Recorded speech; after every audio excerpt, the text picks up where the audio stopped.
First, hundreds of thousands of Volkswagen and Audi owners have been left in the dark about what to do after learning their diesel fuel cars are emitting up to 40 times the amount of nitrogen oxide allowed by the federal government.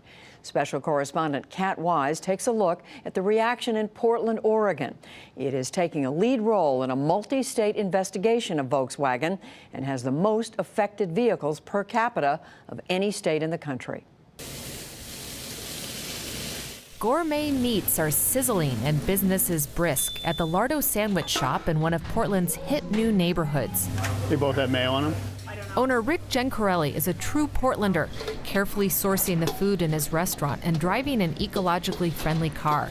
At least he thought he was driving an ecologically friendly car until last month. That's when he and 500,000 other U.S. owners of Volkswagen and Audi's so-called clean diesel cars learned they had been duped. You're trying to make the right decision for the environment, and then it turns out that it's 30 or 40 times the allowed, amount of emissions, which is, that's just completely heartbreaking. Gencarelli says he was already starting to feel guilty driving his 2011 Jetta TDI after the news broke.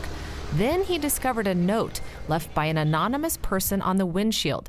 It read in part, "Your car is currently polluting at rates higher than nearly any modern gasoline car today, 2 to 4 times more than a Chevy Suburban. Not to mention that VW lied to you and the public." I feel horrible, like I want to just wear a mask because I feel like I'm being judged so harshly. The note kindly says that I should consider a new car, but then what do I do with this one? It's still going to be on the road.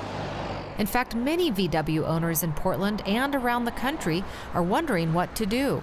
Volkswagen has yet to reveal plans for fixing the emissions problems, and vehicle values are dropping amid the uncertainty.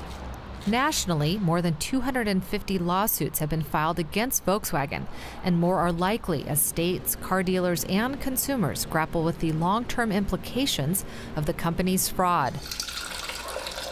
One of those filing suit is Jamie Saul, a Portland environmental law professor and a dad in a busy household.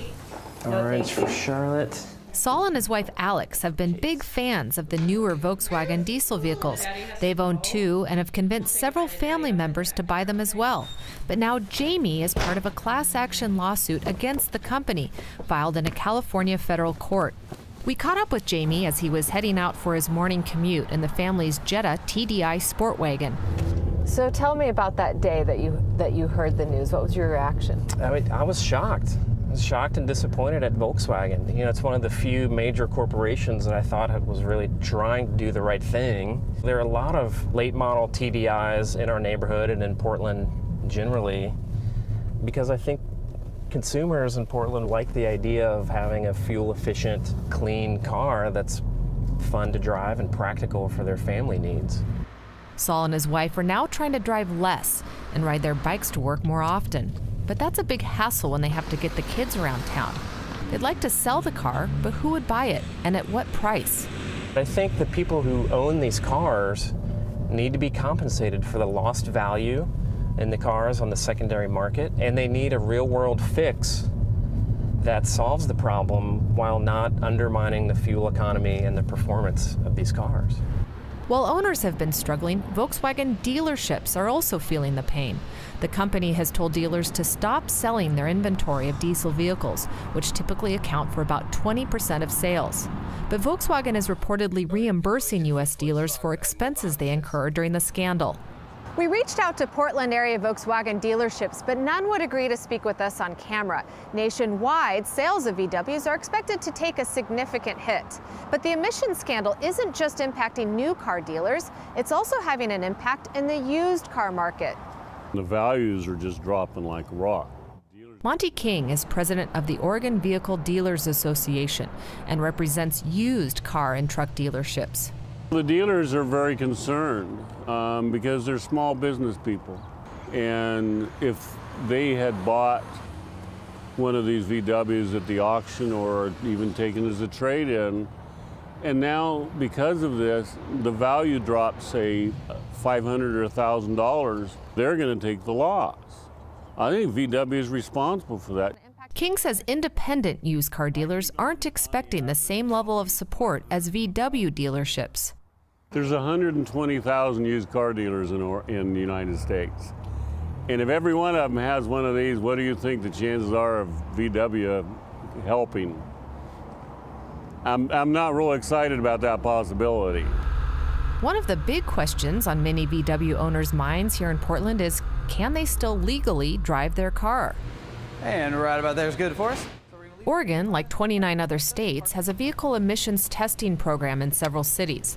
The goal is to improve air quality by making sure vehicles are properly maintained and not emitting pollutants that exhaust systems are designed to catch. I know it seems to be out there that the vehicles, if you own these, you're going to fail, and that's just not the case. Jerry Preston is in charge of the vehicle inspection program for Oregon's Department of Environmental Quality. He says that impacted VW diesel cars won't automatically fail the required biennial test. The state is waiting for a recall to happen, and then owners will be expected to get those repairs made.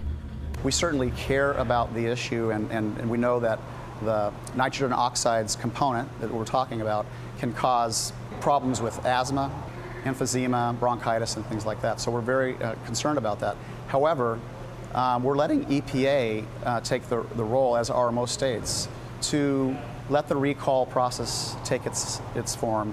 And then after that, when they come back in, if they haven't gotten the recall done, then we'll be looking at that. For now, Jamie Saul and many others are waiting for news about that recall, expected in the next few months. For the PBS NewsHour,